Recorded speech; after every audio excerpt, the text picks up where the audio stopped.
Most people think misinformation happens by accident. It doesn't. Modern misinformation is not random. It's not sloppy journalism. And it's not just people being wrong.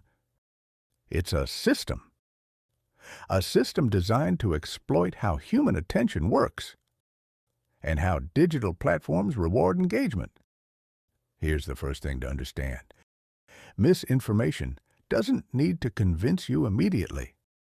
It just needs to plant doubt.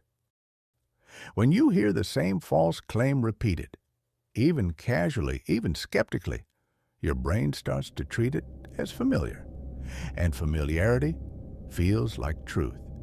That's why repetition matters more than accuracy. Second thing to understand is this. Emotion beats evidence. Anger, fear, humiliation, and resentment spread faster than facts, especially online. Algorithms don't reward truth. They reward reactions. The more extreme the claim, the more emotionally charged the message, the more likely it is to be shared. That's not a glitch. That's the business model. Third, misinformation thrives on simplicity. Complex problems are hard to explain. Simple villains are easy to sell. When every issue is reduced to us versus them, good versus evil, or wake up before it's too late, critical thinking shuts down. Certainty replaces curiosity. And finally, misinformation works best when it creates exhaustion.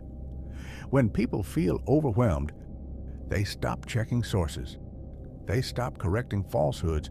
They stop caring. At that point, truth doesn't lose. It simply stops being defended. This is how democracies weaken. Not through one dramatic lie, but through thousands of small distortions, repeated, amplified, normalized. That's why fact-checking alone isn't enough. We need to understand how misinformation works, why it spreads, and who benefits from confusion. Because once you see the system, it becomes much harder to be manipulated by it. That's what this channel is about. Not panic, not outrage, just clarity.